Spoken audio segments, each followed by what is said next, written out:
Bueno, ¿se me oye? Bueno, buenos días a todos. Muchas gracias a los presentes aquí presencialmente y online por haber decidido ver nuestra mesa. Esta mesa es Palestina contra el olvido identitario. Queremos dar las gracias también a Palestina TV por estar aquí retransmitiendo. Es un honor tenerles hoy. Creo que esta mesa es muy importante. Es importante porque nos baja al terreno, a lo terrenal, un debate tan complicado como es la pérdida u olvido de una identidad. En este caso, esta realidad es muy dura, es la realidad de un pueblo que está siendo atacado. Atacado físicamente, con masacres en los territorios ocupados de Palestina, donde hoy en día... pero también hay un ataque no solo físico, sino metafísico, en el sentido de que intentan hacer olvidar la identidad del pueblo. Cuando algunos grupos sionistas nos dicen no son los territorios ocupados de Palestina, eso sigue siendo un ataque a la identidad.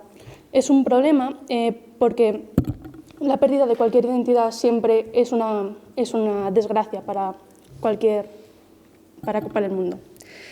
Quiero dar las gracias a Teresa, que va a empezar nuestra ponencia con una primera aproximación a qué es la identidad y sobre todo qué es la identidad palestina. A Yamil, que nos contará vivencias de Palestina, y por último a Isaías, por contarnos las políticas israelíes contra la identidad, que al final es lo que nos ha traído a este momento, a la necesidad de tener esta mesa. La mesa será de 1 hora y media, esperamos, con un turno para preguntas del público. Os animamos a formular, ya que creemos que puede enriquecer esta mesa. Por la gente que está online también puede hacer preguntas, así que os animamos a todos y, sin más dilación, muchas gracias por estar aquí y esperamos que os guste. Buenos días a todos y gracias también por estar aquí. Gracias muy especiales a las 4 universidades y a los estudiantes que habéis organizado este congreso, que a mí me parece que habéis elegido muy bien el tema, porque vivimos además, yo diría, una especie de inflación de sentimientos identitarios últimamente y conviene reflexionar sobre ello. Gracias al Círculo también por ser anfitrión de este acto y qué tarea que me parece más noble que la de ofrecer espacio y tiempo para reflexionar juntos, que es de lo que creo que se trata que vamos a hacer aquí. Me ha interesado especialmente perdona porque no me acuerdo del nombre, pero bueno, el director del Círculo, tú que estás aquí, porque has hecho un planteamiento filosófico. Y yo creo que es una reivindicación que yo, desde luego, asumo de raíz, la de reivindicar la filosofía en la formación, en la educación de la juventud de nuestro país, no solo en el ámbito universitario, también en el ámbito de la enseñanza media. Y como sé que está en riesgo, pues aprovecho el momento para reivindicar que tenemos que defender los estudios de filosofía, porque si no nos quedamos inermes ante gran parte de las vicisitudes a los que nos tendremos que enfrentar en estos tiempos que ya percibimos que son claramente de cambio. Bueno, y entro en el tema. Primero, me he mirado en el diccionario, qué dice el diccionario de la identidad. Y la primera definición es conjunto de características propias de una persona o grupo que lo distingue del resto. Y aquí ya vienen los dos aspectos que de algún modo se han mencionado ya aquí. La identidad es aquello lo propio, lo que me iguala, aquello con lo que me identifico, aquello de lo que soy y también lo que me distingue.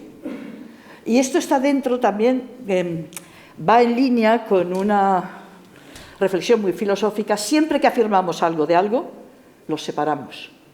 Los separamos del conjunto informe de la existencia. Si yo digo, esto es una copa, estoy diciendo que esto es una copa, pero también estoy diciendo que no es un vaso, ni una taza, ni una silla, ni una mesa. Y en ese sentido, la identidad tiene que ver con esos dos polos. Aquello que te hace, que sientes, piensas, tienes conciencia de ser tú, de ser lo propio, tú o nosotros, y aquello que te diferencia también de los otros. Me parece que es importante tener algunas claves sobre esto, porque a veces nos perdemos en reivindicaciones que, a mi entender, son más bien producto de modas, de tendencias, que de una reflexión profunda y de una necesidad profunda de los seres humanos. La identidad tiene componentes biológicos, pero básicamente, es decir, yo me identifico como mujer, entre otras cosas, porque he nacido mujer, es decir, porque mi biología me hace mujer, pero no es eso lo más determinante ni lo exclusivo. Es decir, que las identidades se forjan, se moldean, se transforman. Y hay identidades exclusivas que excluyen, hay identidades integradoras, hay identidades superpuestas, hay identidades que se rechazan, hay identidades, bueno, como también lo dice en ese pequeño librito que es una joya el escritor libanés Amin Maalouf, identidades asesinas, entre las que yo incluiría todas aquellas que parten del concepto de la superioridad de mi propia identidad sobre otro. Por ejemplo, el supremacismo blanco, la raza superior, el pueblo elegido, todo lo que te marca como por encima del resto de la humanidad. El supremacismo blanco no es solo el del señor Trump, es la ideología que informó toda la empresa colonial europea en África y en Asia. Es decir, que tiene su repercusión muy grave sobre hechos históricos y sobre experiencias concretas. Y bajando ya al terreno del más concreto de qué es esto de la identidad palestina. Hay una frase de un escritor palestino, Rashid Abu Shawar, a lo mejor lo conocéis, que a mí me parece muy acertada, muy lúcida, que dice: la cuestión palestina no es tanto de fronteras como de existencia. En árabe esto es un juego de palabras. Fronteras es hudud y existencia es uyud. No es tanto hudud, sino uyud, existencia. Una cuestión de existencia. ¿Por qué es una cuestión de existencia? Porque lo que está en el trasfondo del sentimiento de ser palestino o ser palestina es que te han negado tu existencia como individuo y como pueblo. En el trasfondo de la identidad palestina, arraigado muy hondo, está la necesidad de resistirse a la negación de tu identidad. Creo que todos conocemos el que fue el primer eslogan del movimiento sionista, muy eficaz, un eslogan de mediados del 19. Es importante tener la cronología clara también para desmontar determinadas falacias de determinada propaganda. El de una tierra sin pueblo para un pueblo sin tierra. Entonces, una tierra sin pueblo, es decir, no había pueblo ahí. Bien, en Palestina, el territorio de Palestina nunca fue un territorio vacío, nunca fue una tierra sin pueblo. Y además, lo más grave es que está muy documentado en la existencia del pueblo de Palestina, entre otras cosas porque Palestina era tierra santa, es decir, que era muy conocida para, por ejemplo, los peregrinos cristianos europeos. Entonces, había mucho viajero que había ido, y Palestina no era una tierra, estoy hablando del siglo XIX, una sociedad hostil a la llegada de extranjeros porque estaba muy acostumbrada a eso. Entonces, esta gran falacia de tierra sin pueblo, que sustenta, es una justificación inicial del movimiento sionista, sin embargo, tuvo mucho eco en la opinión pública occidental. ¿Por qué? Porque la opinión pública occidental estaba imbuida de esto que yo he mencionado antes, que era el concepto de supremacía blanca y la mirada colonial. La mirada colonial, básicamente, se definía por ser una mirada ciega, es decir, que no veía al otro. No lo ve en su entidad de ser humano, sujeto de su historia, ¿no?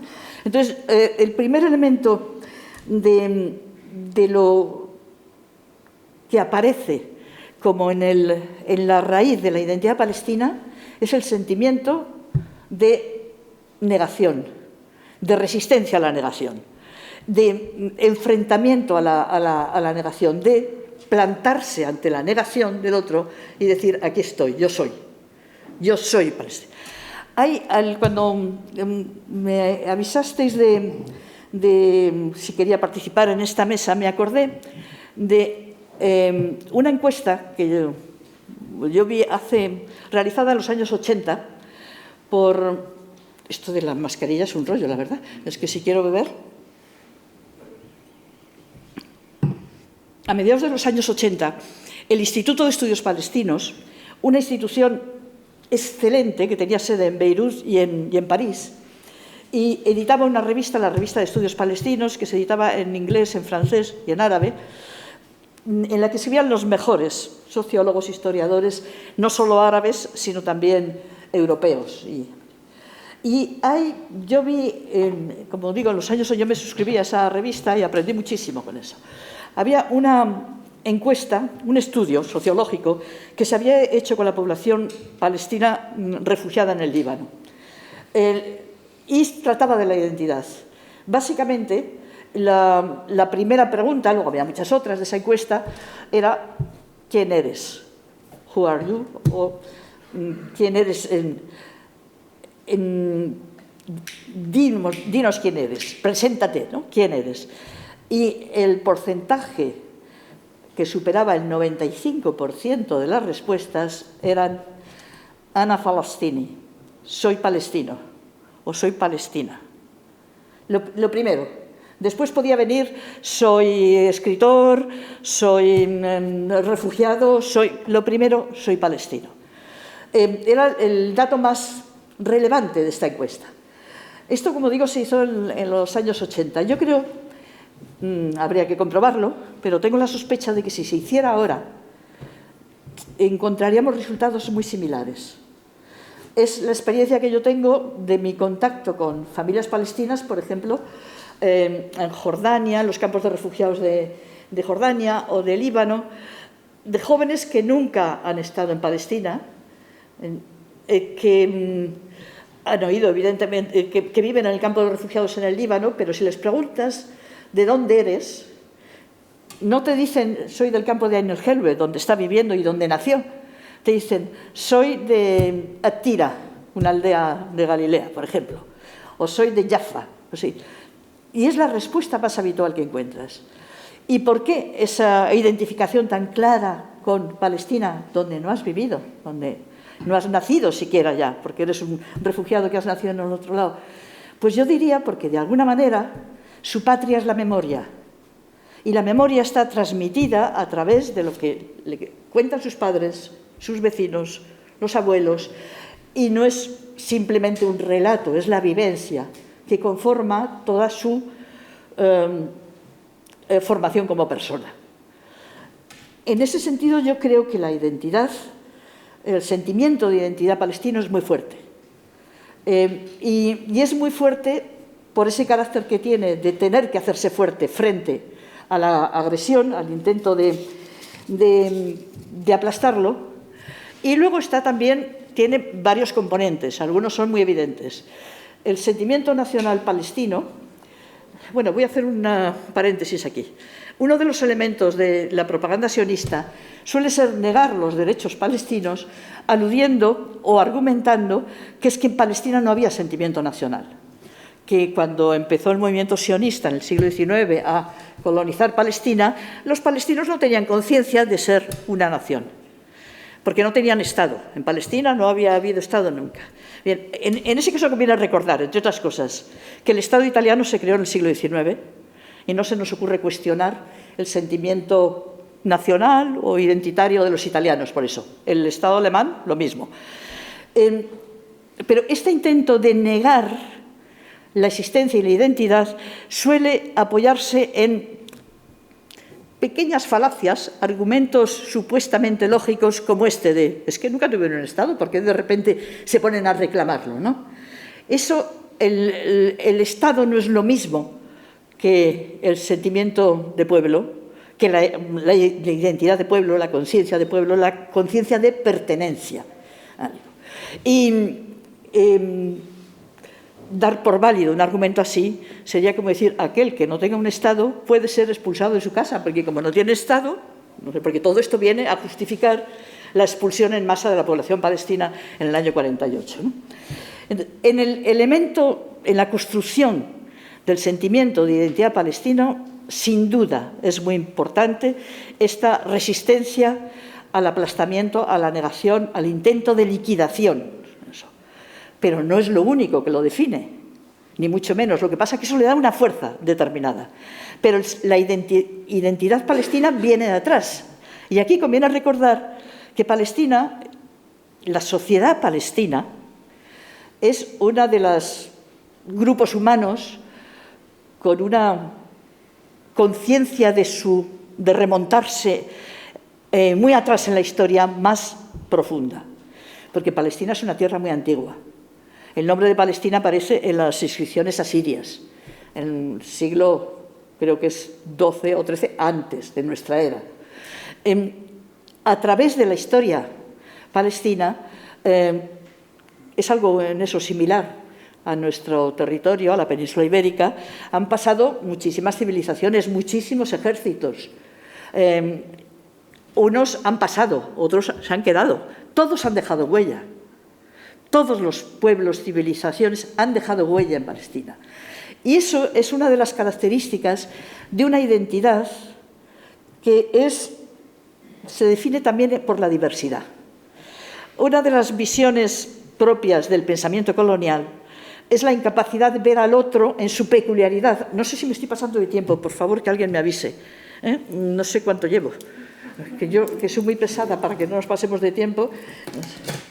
Bueno. Bueno, una de las peculiaridades de la sociedad palestina es la diversidad. La diversidad religiosa, por ejemplo, que es algo que no se suele tener en cuenta desde la perspectiva occidental, porque una de las características de la mirada colonial, que es la nuestra, aunque no tengamos colonias, es la de homogeneizar al otro, verlo como un bloque compacto. Los seres humanos y las sociedades humanas, básicamente, nos definimos por ser diversos. No somos por el hecho de ser españoles, todos, pues no somos iguales, ni muchísimo menos. O sea, tenemos diferencias de clase, diferencias de experiencia familiar, Ahora, en el caso de Palestina, eso está muy acentuado, también por la diferencia religiosa, el hecho de que es una sociedad multiconfesional. Es una sociedad inserta en lo que llamamos civilización islámica, y ser de la civilización islámica vale también para los cristianos palestinos o cristianos árabes, pero en la que conviven grupos confesionales distintos. Esta es una de las riquezas no solo de Palestina, sino de todo el Oriente Próximo, y es uno de los componentes de la identidad palestina que la estrategia de israelí ha intentado eliminar, porque le interesa que no haya más identidad que la identidad homogénea religiosa, en base étnico-religiosa. La identidad palestina no es así y basta ver algunos ejemplos de eso basta ver fotografías, relatos de escritores palestinos para darse cuenta hasta qué punto la diversidad forma parte de los componentes del sentimiento de la conciencia de identidad palestina. El otro elemento definitorio y clarísimo, y este es unificador, es lo árabe. O sea, la identidad palestina es una identidad árabe, pero que no se reduce a lo árabe, del mismo modo que la identidad española no se reduce a lo español, porque yo soy vasca y me siento muy vasca. Es decir, que me emociono cuando paso por el norte de Burgos y paso el desfiladero de Pancorbo, ya estoy en mi tierra. Pero eso no me impide también ser española, sentirme española. Es decir, que las identidades se superponen, no siempre se excluyen, a veces se excluyen. Y en el caso de la identidad árabe de Palestina es una identidad fundamental. Fundamental también porque el nacionalismo palestino, que empieza a cobrar fuerza en la medida en que cobra fuerza también la agresión del movimiento sionista, se encuadra dentro del movimiento nacional árabe, el nacionalismo árabe, que tiene un componente claramente anticolonial. El nacionalismo árabe comienza siendo un nacionalismo contra el Imperio Otomano, el Imperio Turco, y después contra las potencias coloniales europeas, Francia y Gran Bretaña sobre todo. Y en ese marco del nacionalismo árabe se engloba el nacionalismo palestino.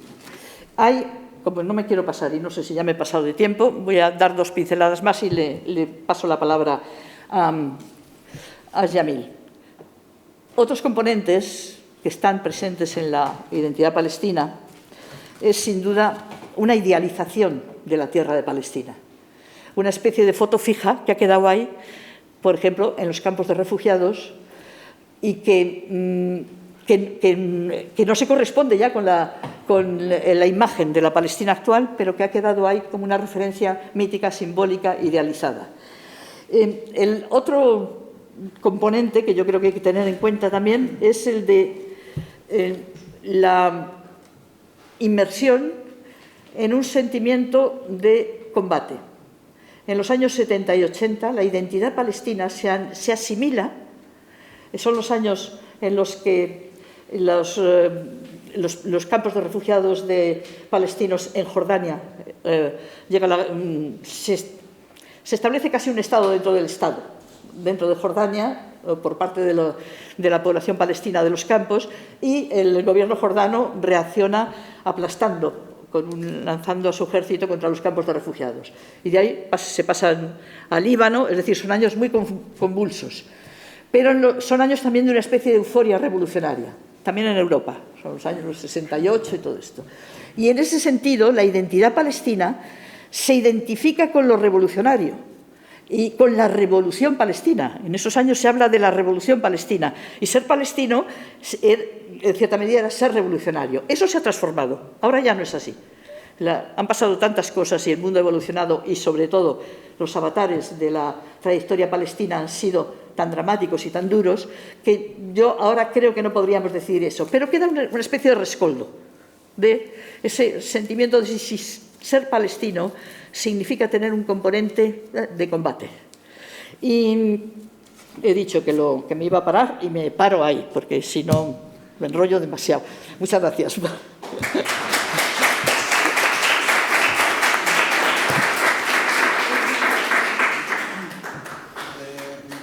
Quitar la mascarilla, porque si uy, no, qué no bien puedes has hecho yo.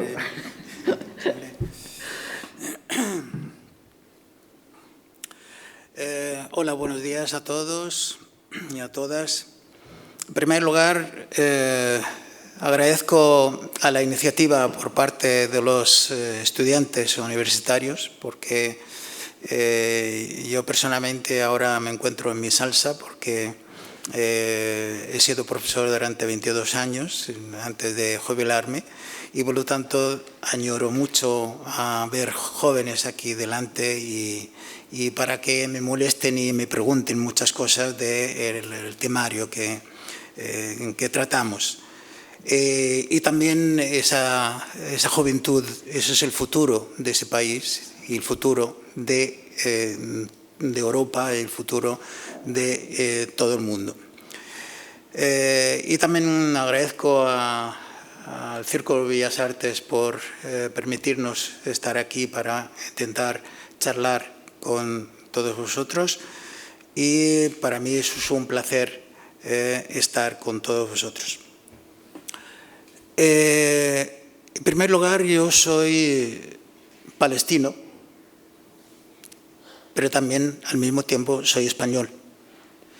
Palestino porque nací en Palestina, en un pueblecito que está a 15 kilómetros de la costa del Mediterráneo, encima de una colina así, y en el atardecer pues nos ponemos ahí para ver la puesta del sol y nos vemos casi, si el mar está, si el ambiente está nítido, podemos apreciar el oleaje del mar de cerca que estaba. Pero en la realidad era muy lejos, porque no nos permitían cruzar la línea verde, que llaman la línea verde, la que se separa el Estado de Israel del resto del territorio palestino.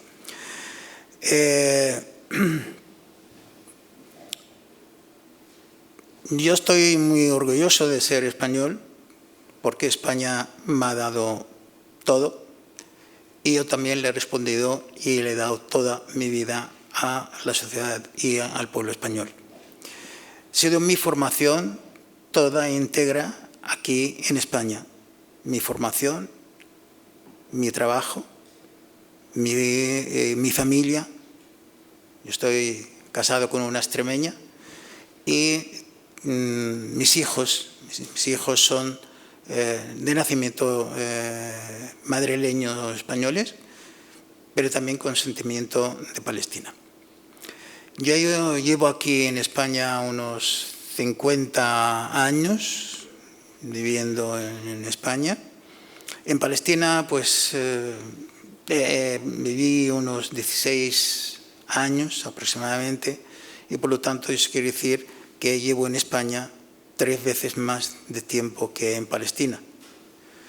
Pero a pesar de todo, yo en este momento, después de mi jubilación, vivo para trabajar por Palestina y para explicar la situación del pueblo palestino y los sufrimientos que tiene por la ocupación que está encima de ellos desde más de 72 años.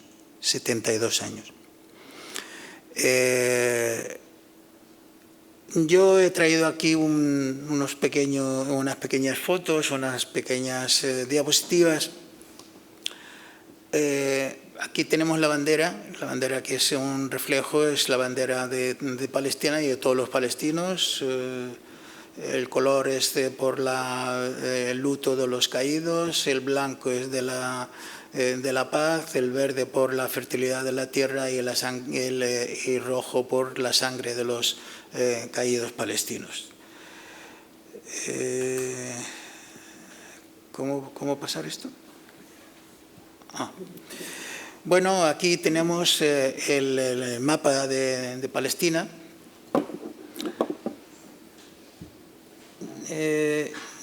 Yo nací aquí, en un punto, en esto aquí, prácticamente muy cerquita de la costa del Mediterráneo. Mi pueblo tiene sus características de vivir de los campos de olivo, que ese es el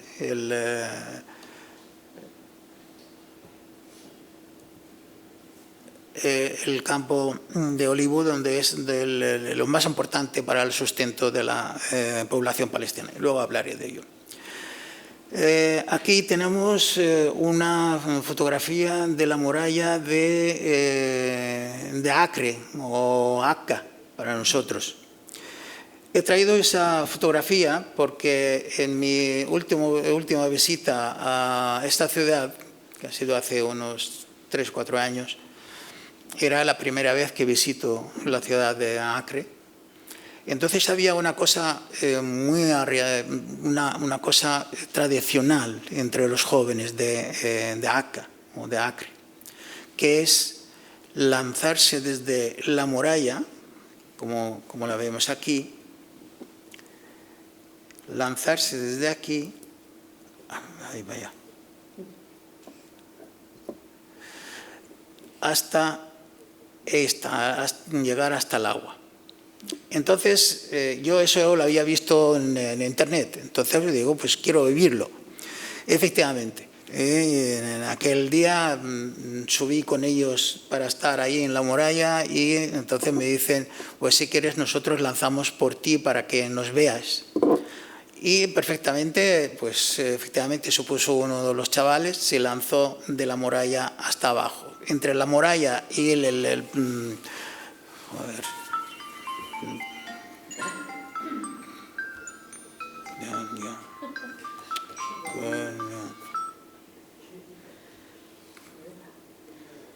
Sí.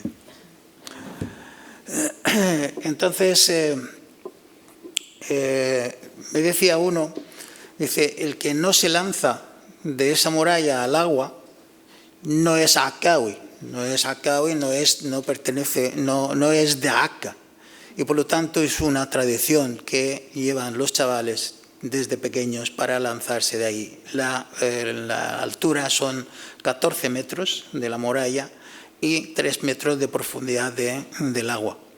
Entonces, esa tradición la llevan todos desde pequeños, desde la infancia, para llevarla a sus hijos y a sus padres.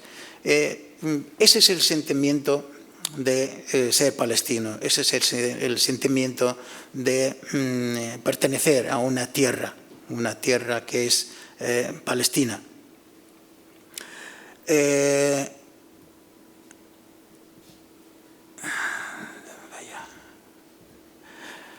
Aquí quise dar una imagen de mi casa en el pueblo, donde cuando me marché de ahí en 1967, pues prácticamente no he vuelto. La primera vez que volví a verla fue en el 95. Eso quiere decir, había pasado unos 30 años. Es solamente para decir que el tipo de la construcción dentro de Palestina es totalmente diferente a la construcción de las colonias o a las ciudades nuevas israelíes. Y entonces pues es una mostración del arraigo que tenemos de Palestina, a pesar de que es una casa semi-abandonada, pero es nuestra casa, es nuestra tierra. Aquí quise dar una imagen real de vestimenta, como se visten las personas mayores. Es un vestimenta tradicional, que es un pañuelo blanco y con acal, le llamamos acal, digamos, para sujetar esto, para que no vuela. Y eso es típico de Palestina. Realmente lo que llamamos aquí el pañuelo palestino su origen no es palestino, su origen es iraquí, pero se ha utilizado cuando se empezó a utilizarse en la resistencia palestina. Pero en nuestra tradición es esta. También aquí muestro unas imágenes de vestidos regionales de mujeres en distintas regiones de Palestina, que desgraciadamente Israel quiere cambiar y modificar y falsificar la historia para decir que esos vestidos son israelíes. Y de hecho, si erais pequeños cuando era el programa 1, 2, 3, ¿os acordáis? En televisión. En aquel programa pues los pusieron allí como si fueran vestidos regionales israelíes. Y entonces pues eso es una falsificación de la historia.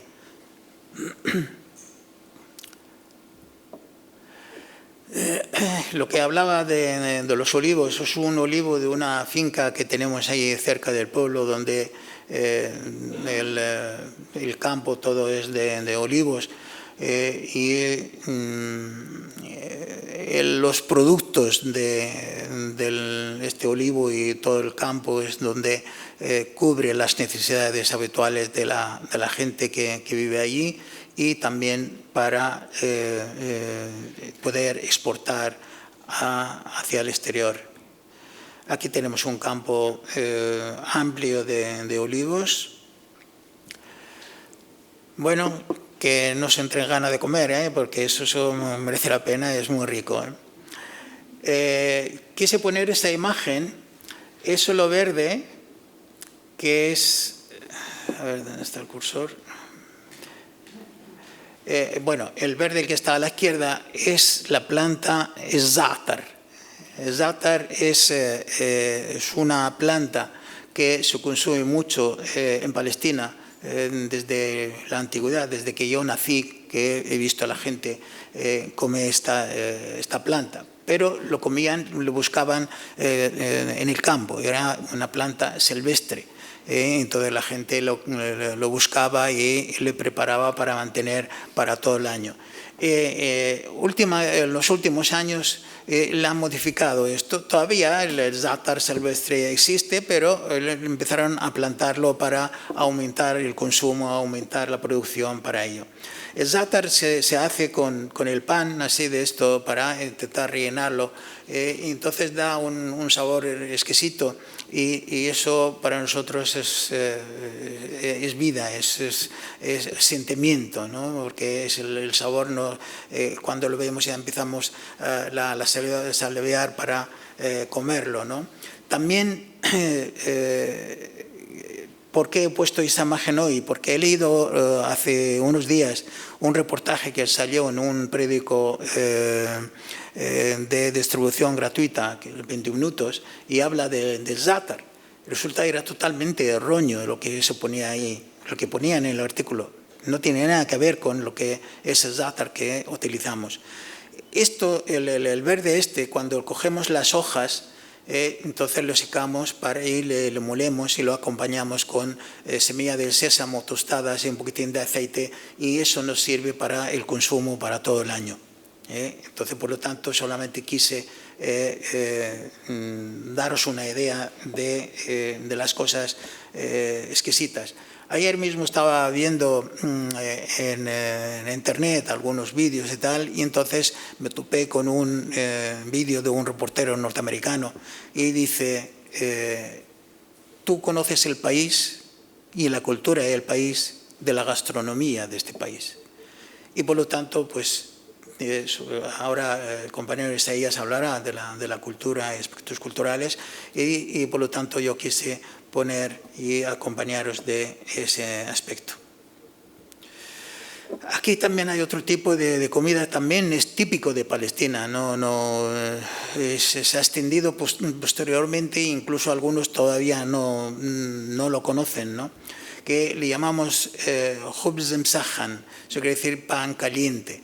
Eso se hace de forma en una taona, en un horno de barro en casa, y luego pues acompaña con salsa, un sofrito de cebolla con otros condimentos que utilizan, que sacan del terreno, y la acompañan con pollo. Entonces pues es una de las también otras comidas que utilizamos, y típico, y lleva el carácter y la identidad palestina.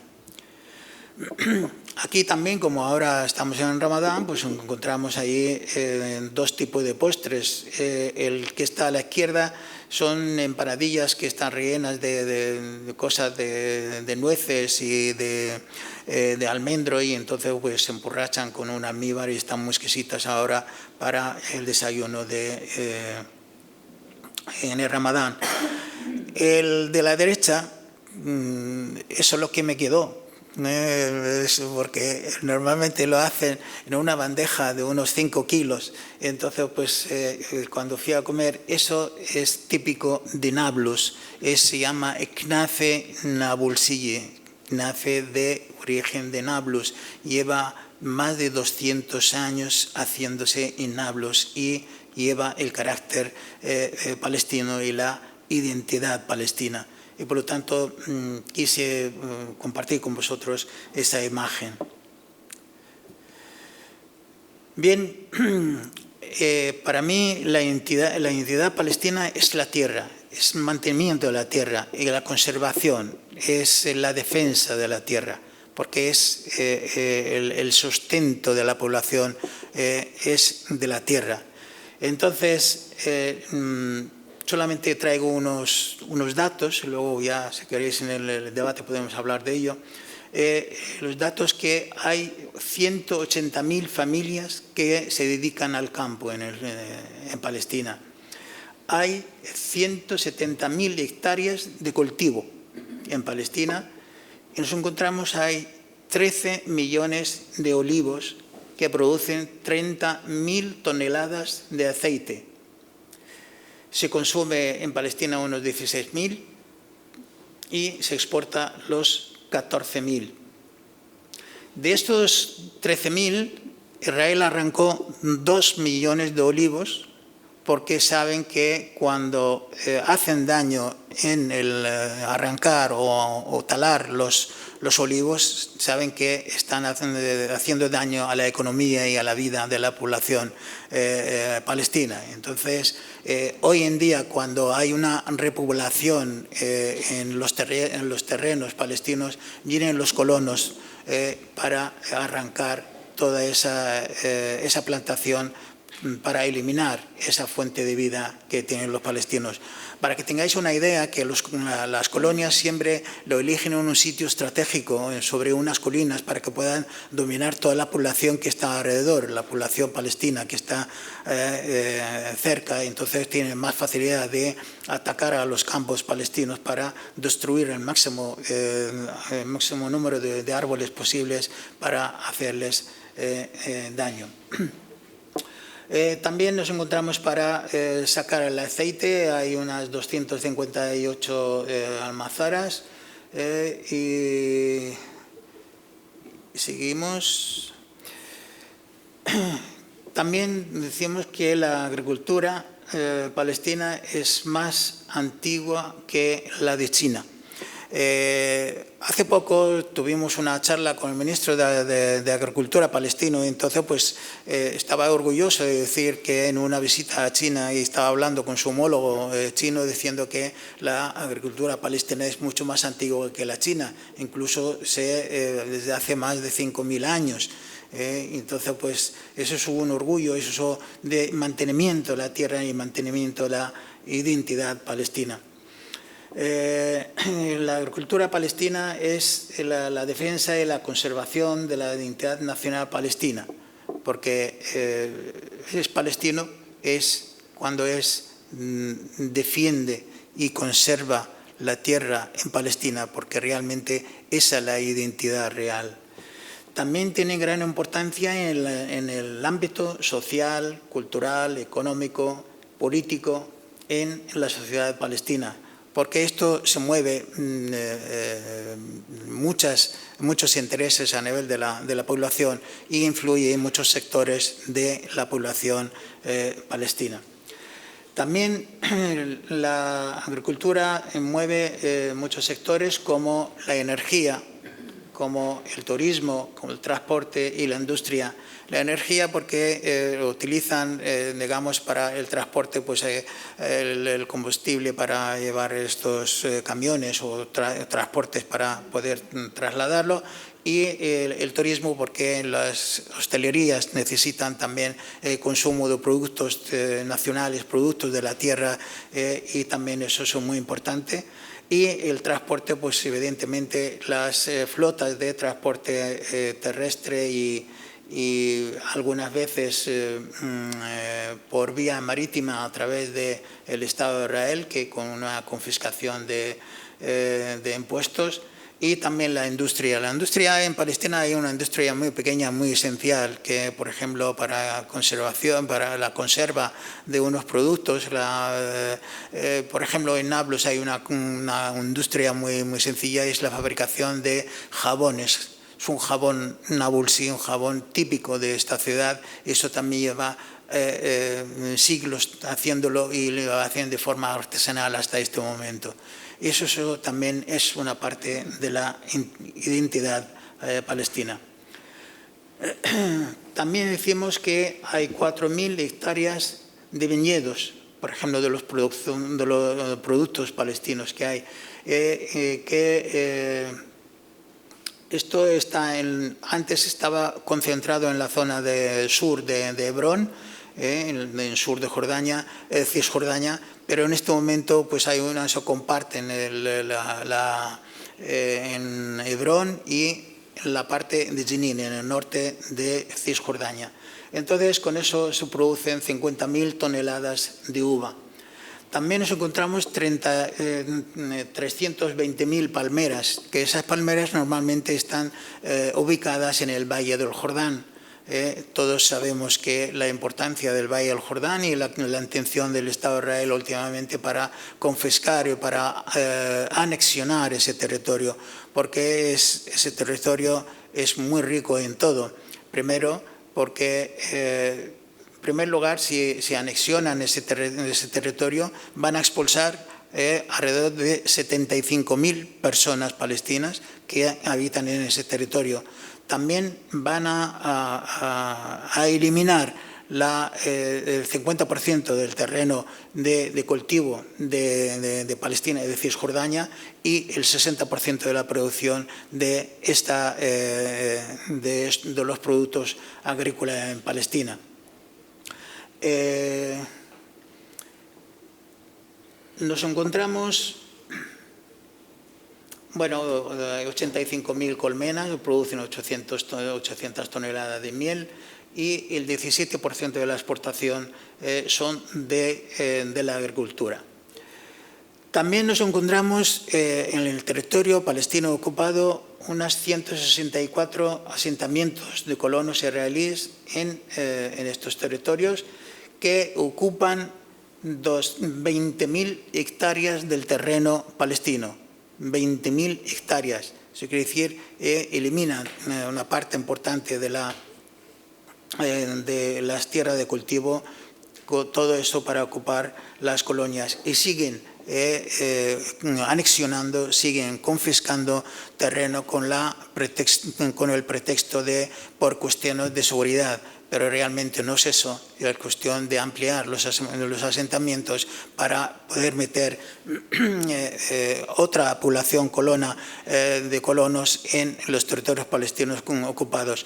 Israel lo que pretende, lo que dijo la compañera Teresa, que quiere el territorio, todo ese territorio, pero vacío de sus habitantes, dueños legales, que son los palestinos.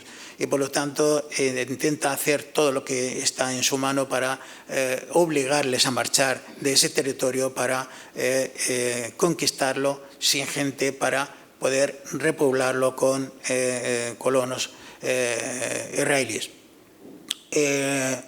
Esto, afortunadamente, la población palestina hasta este momento ha comprendido la lección que pasó en 1948, cuando fueron expulsados 800.000 personas como refugiados y fueron a los países limítrofes, y ahora ya tienen la conciencia clara y evidente de que mantenerse allí sobre el terreno es la única resistencia posible contra la ocupación, a pesar de las condiciones de vida que impone la ocupación israelí a la población palestina, pero la población sigue estando ahí sobre el terreno y sobre el territorio.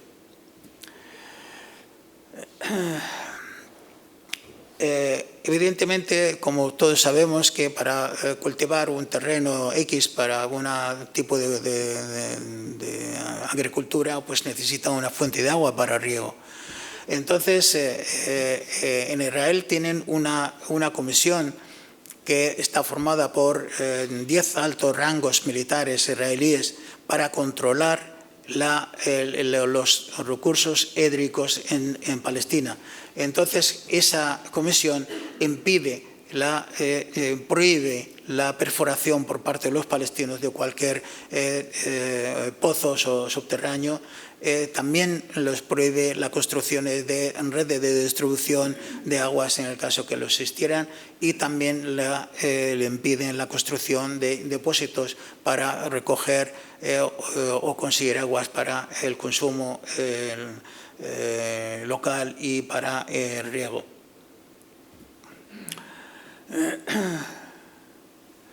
También la tierra, aparte de servir para producir productos agrícolas, también sirven para vivir, por lo tanto, para la vida urbanística, para intentar construir. También tiene la misma situación, que hay una comisión formada por las mismas características que la comisión para controlar las aguas. Todo eso para, digamos, controlar las licencias para la construcción en los territorios palestinos ocupados. Eso quiere decir que el ocupante está manejando esa faceta y, por lo tanto, no da ninguna licencia de construcción nueva o para rehabilitar sus viviendas deterioradas por el tiempo y por otras situaciones. Hoy en día el ocupante israelí tiene unos planes para solamente, no sé si alguien escuchaba que había en Ramallah un aeropuerto antes de la ocupación del 67. Ese aeropuerto se llama la parte de Calandia, que es al mismo tiempo hay un checkpoint, se llama el checkpoint de Calandia, que sale de Ramallah a Jerusalén.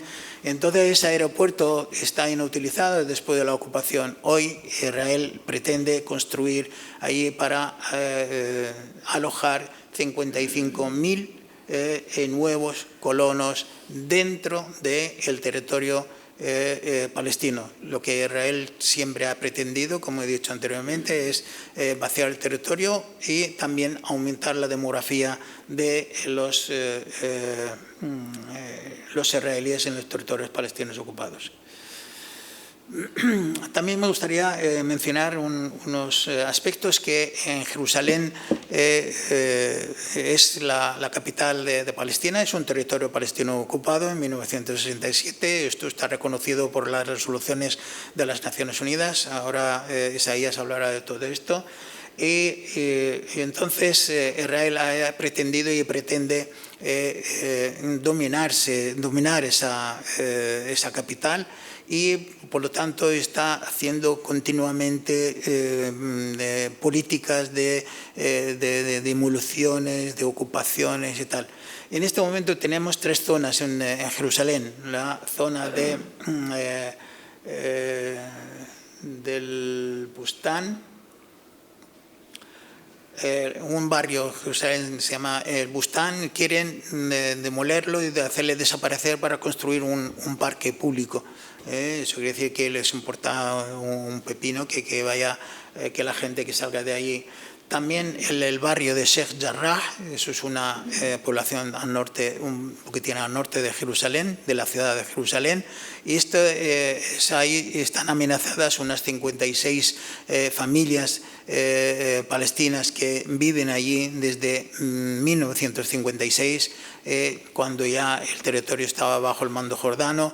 Entonces esa gente, cuando accedió a estos territorios, a estas viviendas, tuvieron que firmar una renuncia de sus derechos como refugiados, porque esa población que viene de Haifa, que es que está ahora dentro del Estado de Israel. Entonces, en 1972 vino un grupo de israelíes, pasó por el registro de propiedades y registraron ese barrio a su nombre, sin consultar con nadie, sin consultar con las autoridades ni con las personas interesadas. Por lo tanto, en este momento hay una orden judicial israelí para desalojar estas familias. Está en el 2 de mayo próximo, donde el límite de tiempo que tienen. Entonces es un problema que intentar solucionar, porque esa gente ha vivido toda la vida allí, desde que salieron de Haifa. También hay una población que está al sur. El que conoce algo de Jerusalén, nos encontramos de las mezquitas del Aqsa, un poquitín más al sur nos vemos una población que se llama Seluán. También están intentando infiltrarse allí para meter colonos y hacer la expansión interna para conseguir el mayor número de espacio en Palestina. Estoy terminando. Solamente me gustaría anunciaros que hoy es jueves, el sábado que viene, el 17 de abril, que se conmemora el Día del Preso Político Palestino en las cárceles israelíes. Esa decisión fue tomada en 1974 por el Consejo Nacional Palestino en conmemoración y en homenaje a los presos. Seguramente cuando escuchamos una palabra preso, pues pasamos así de puntillas de que es. El preso palestino está sufriendo torturas físicas y psíquicas a todos los niveles, y tenemos en las cárceles israelíes más de 5.000 presas y presos, y entre ellos nos encontramos alrededor de 350 niños de corta edad, y estos sufren y todo tipo de tortura. Eso quiere decir que el ocupante, cuando interroga un niño, pues exactamente igual cuando se trata de un adulto. Y entonces pues muchos niños, cuando salen de las cárceles o de los centros de detención, salen alterados, con una alteración de conducta, salen con trastornos de personalidad, salen con agresividad contra las familias, y todo eso a consecuencia de las torturas y la mala situación que viven allí. Y también solamente para anunciar que desde 1967 hasta este momento más de 1 millón de palestinas y palestinos han pasado por los centros de detención y por las cárceles israelíes. Eso es un dato que mucha gente no sabe, solamente se escucha que todos los días que ha habido una detención de 1 o 2 o 3 personas, pero a largo tiempo nos encontramos con ese número de importantes de los palestinos.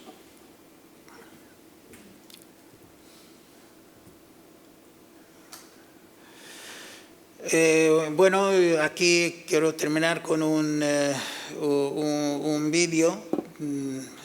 A ver dónde está eso.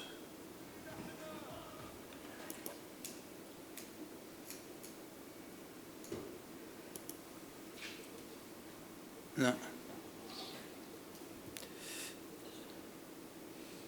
¿Dónde está el cursor? Sí, pero es que no veo el cursor.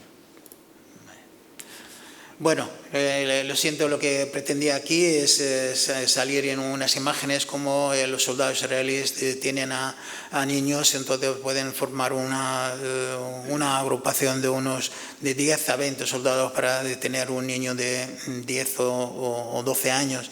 Y eso es una práctica habitual del ocupante israelí. Entonces, desde aquí denunciamos esas prácticas y también deseamos y pedimos la liberación de todas y todos los presas y presos políticos palestinos en las cárceles israelíes. Muchas gracias.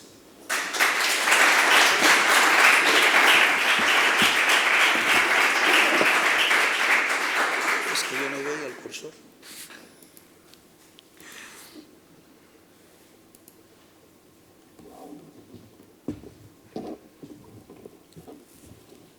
Bien, pues buenos días. Gracias a los organizadores y al Círculo. Encantado de compartir mesa con mis compañeros. Espero no ser demasiado pesado como profesor que soy, ¿no?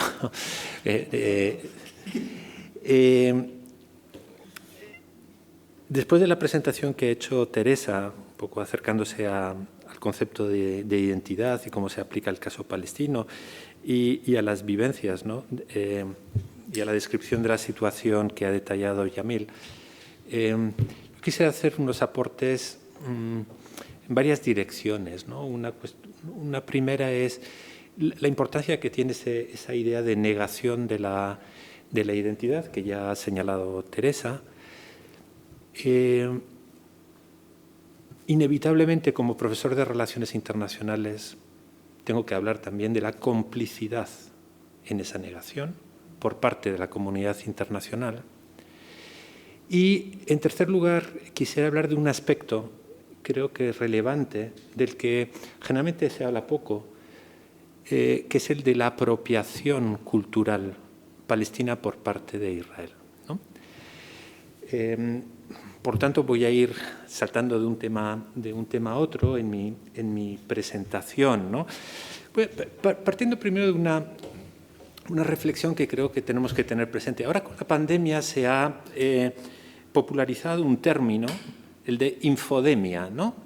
La infodemia como sobreabundancia de información sobre un tema particular que termina dificultando la comprensión de ese tema, ¿no? Lo que a su vez alimenta pues, aproximaciones subjetivas, prejuiciadas, deformadas, ¿no? Informaciones falsas, etc. Palestina durante mucho tiempo ha cargado con los efectos de una cierta infodemia, ¿no? Una infodemia no generada por los palestinos, sino generada por Israel, ¿no? Israel ha logrado que la cuestión israelí, el proyecto estatal israelí, etcétera, se convirtiera en centro de atención internacional y inevitablemente eso ha tocado también a los palestinos, pero ese empeño de Israel por estar siempre, digamos, en el centro del debate internacional, en gran medida tiene que ver con su empeño también en presentarse como un caso excepcional, ¿no? Con la excepcionalidad israelí. Y esa es una cuestión muy presente en los discursos, en la forma en que se presenta la cuestión israelo-palestina, ¿no? Es decir, no, este es un caso especial. Y es tan especial que es intratable, irresoluble, ¿no? La infodemia aplicada al caso palestino ha hecho que la sobreabundancia de información, ¿no?, en vez de contribuir a entenderla mejor, ¿no?, entender mejor la situación, abra la posibilidad a una enorme confusión, a simplificaciones, a equiparaciones ilegítimas entre las posiciones de los actores, a propaganda, a información falsa, no rigurosa, etc. Y, entre otras cosas, a renunciar a entender la complejidad, porque un conflicto no resuelto durante mucho tiempo no se congela, se complejiza, incorpora muchos más elementos que tienen que ser tenidos en cuenta en su resolución. Hay un aspecto que señalaba Teresa, ¿no?, que es muy importante. Una de las señas definidoras de la identidad palestina es la de la pluralidad, ¿no?, la pluralidad. Recordaba un artículo del filósofo chileno Rodrigo Carmi, que es además de origen palestino, que decía que la identidad nacional palestina es cosmopolita desde su origen, es diversa, es abierta, ¿no?, tiene una larga práctica, ¿no?, precisamente de interrelación con los otros, no es excluyente, al contrario, ¿no? Para que un poco os hagáis una idea, ¿no?, entre los palestinos hay árabes, pero hay palestinos de origen armenio. El embajador durante mucho tiempo de Palestina en el Reino Unido, Manuel Hassasian, es armenio. Hay grupos de distintas religiones, de distintas incluso identidades étnicas dentro de lo palestino.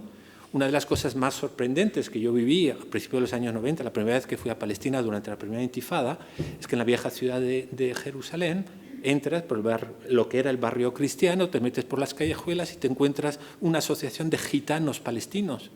Gitanos. Y se autoafirman como gitanos y palestinos. Y 2 calles más allá, 2 bloques de casa de palestinos negros. ¿Por qué? Hay activistas del movimiento nacional palestino que son negros. Porque es el producto de un mestizaje, de una mezcla, de una acumulación de identidades y, sobre todo, de una, convivencia normal de todas estas identidades superpuestas. La complejidad. Precisamente la infodemia muchas veces nos impide ver la complejidad, la diversidad y la complejidad de él. Sobre la identidad palestina se ha escrito muchísimo. Y los propios palestinos han sido los primeros, ¿no? Y aquí he seleccionado tres obras que podéis encontrar en las bibliotecas de las universidades, que yo creo que son fundamentales, ¿no? Un primer acercamiento sobre la identidad política nacional palestina, que es la obra de Rashid Khalidi sobre la identidad palestina, la construcción de la conciencia nacional moderna. Todas las identidades políticas son históricas, ¿no? Son construcción en un momento dado, ¿no?, en unas circunstancias dadas. El libro también sobre la identidad palestina desde una óptica más histórica y cultural de Sharif Kanana y el libro sobre identidades de origen e identidades de futuro de Elias Anbar. Elias Anbar, una de las grandes figuras intelectuales palestinas, durante mucho tiempo embajador de Palestina en la UNESCO, ¿no?, en París. Bien. Yo cuando vi el título de la mesa, me chocó una palabra, olvido. ¿Realmente hay hay riesgo de olvido de la identidad palestina? ¿Por parte de quién? Porque por parte de los palestinos ciertamente no, al contrario. Hay una reconstrucción continua, una reapropiación, una redefinición continua de la identidad palestina. Incluso yo podría decir que hoy hay una conciencia palestina incluso más fuerte de la que había hace algunas décadas.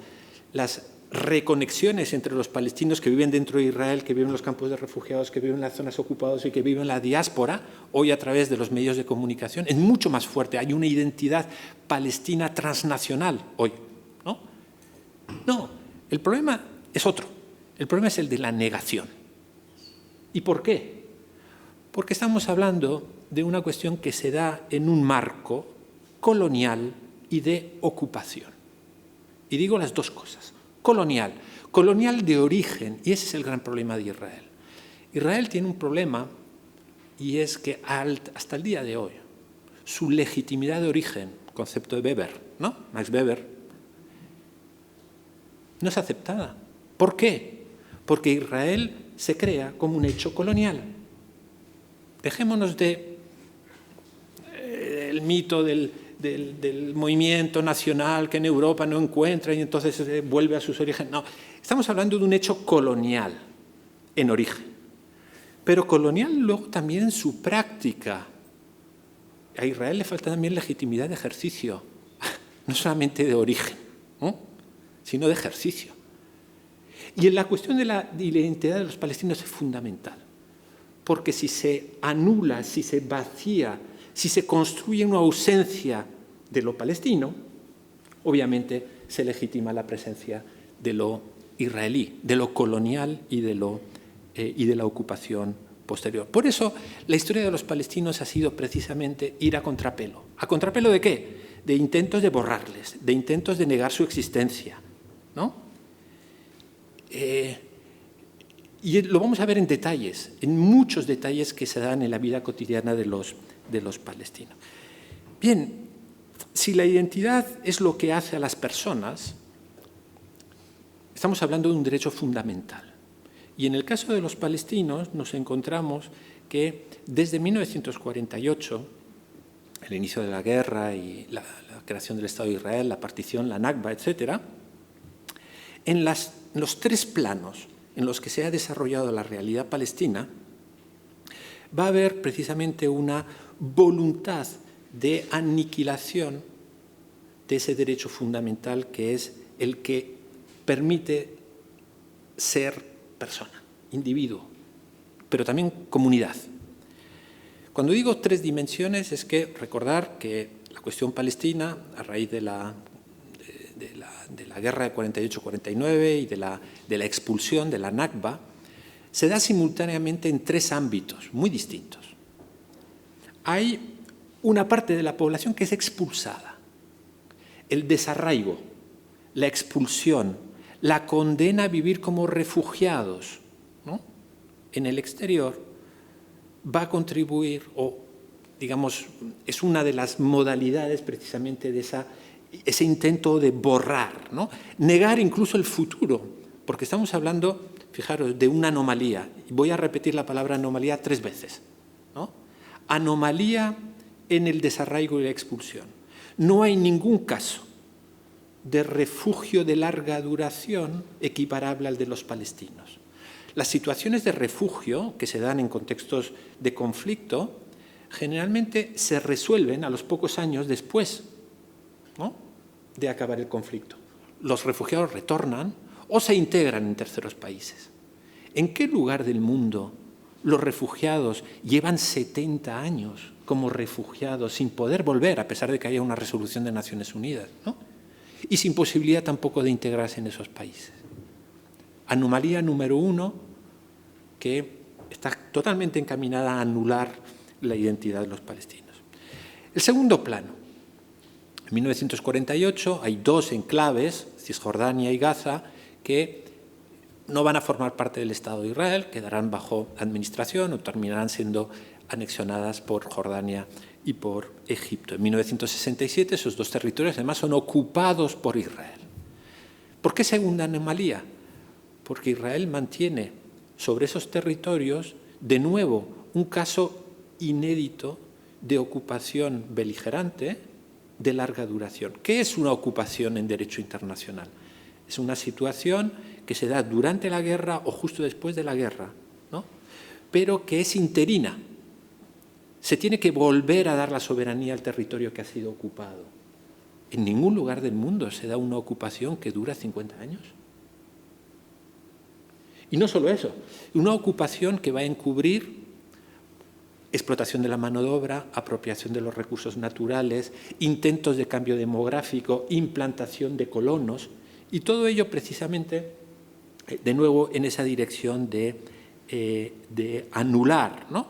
Anular al palestino.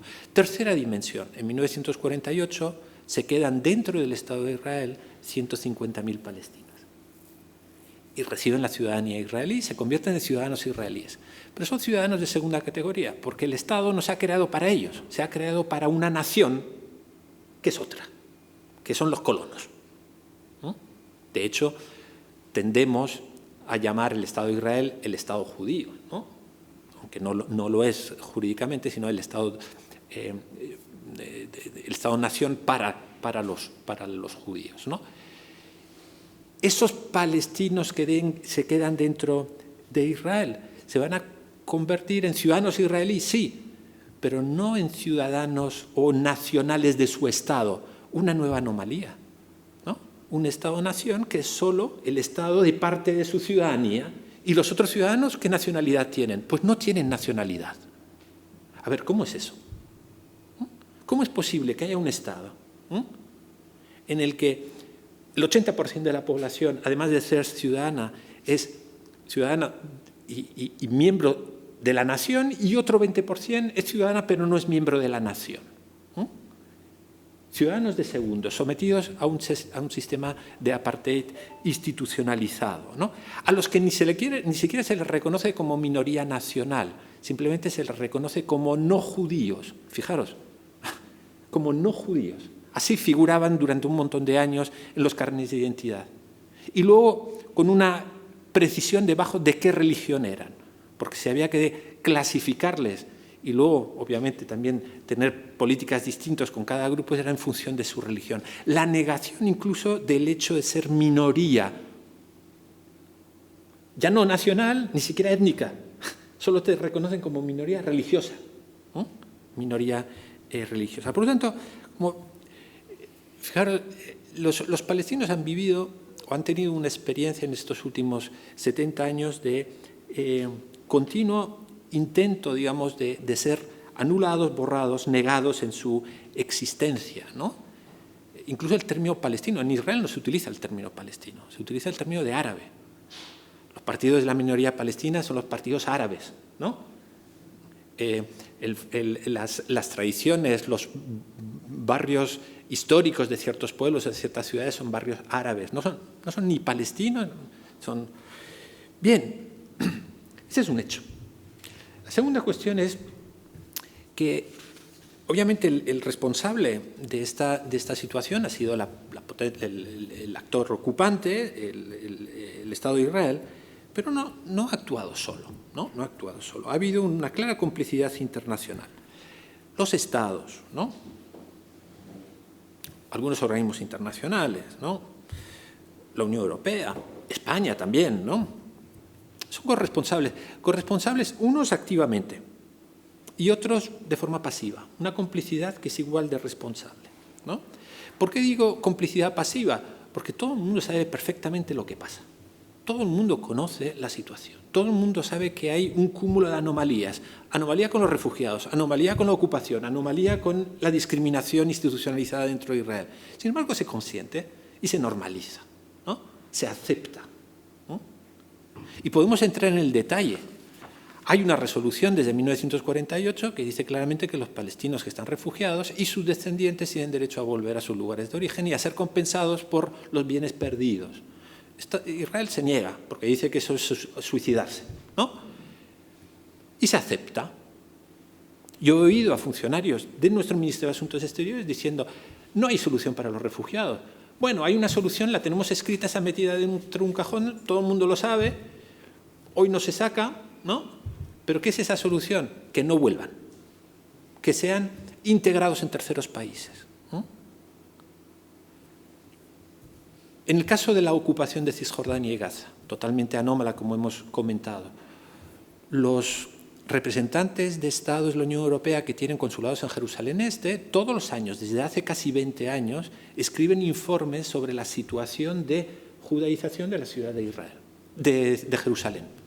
Un informe que es, además, no un texto oficial, sino un non-paper. Es decir, es un texto que circula, que todo el mundo conoce, ¿no? Pero que no va a tener membrete de la Unión Europea, ni va a tener firmas, ¿no?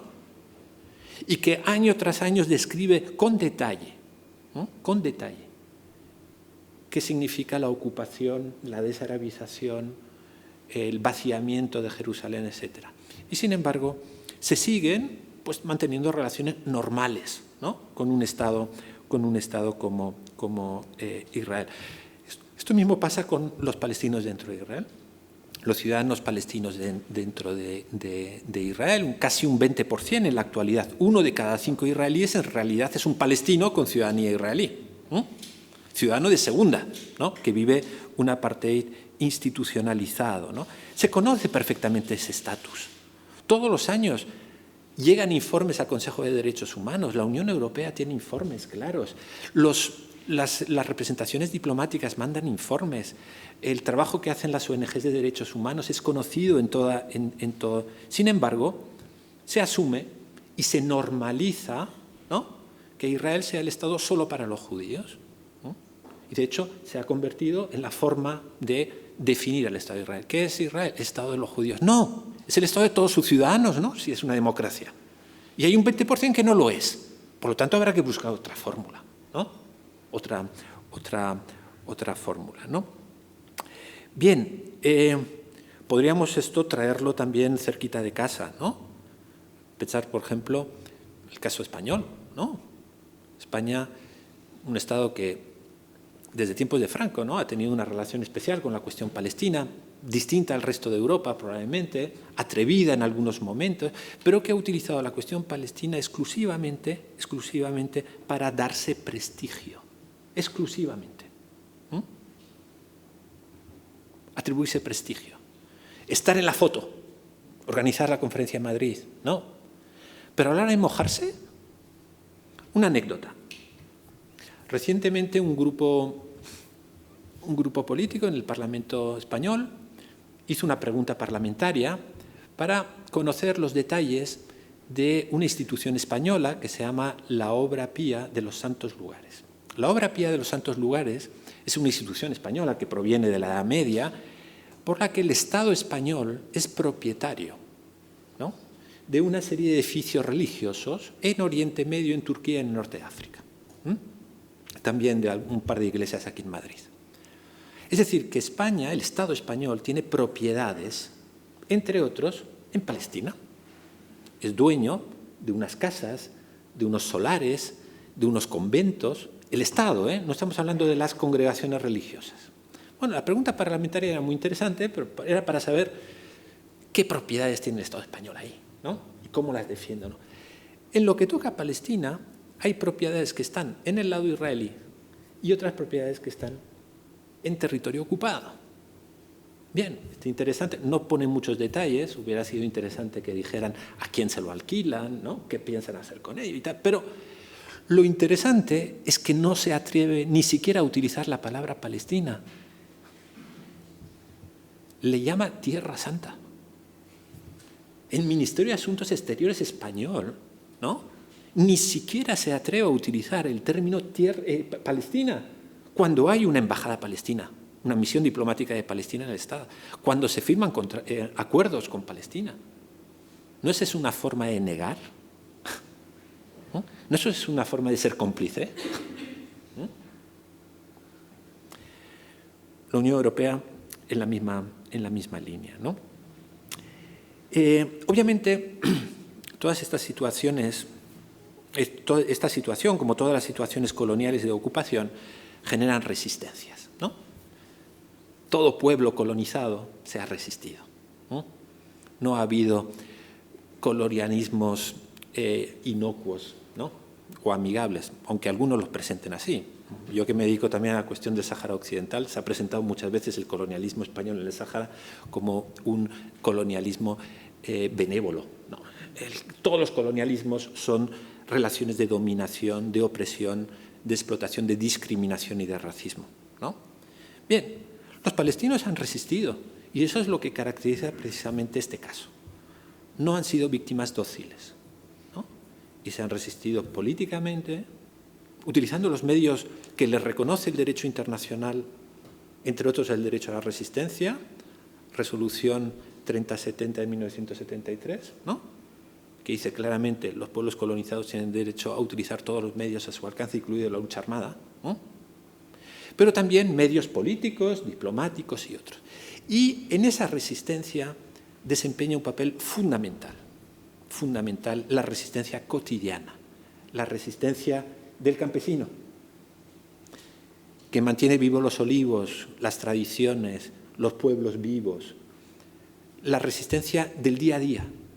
Y en esa dimensión de la resistencia cotidiana se inscribe, obviamente, la identidad. Y una identidad muy marcada por lo que decía Teresa, que es la identidad de resistencia, la memoria, recuperar, cultivar la memoria, ¿no? Porque una de las funciones precisamente de la ocupación y del colonialismo fue borrar, ¿no?, lo anterior.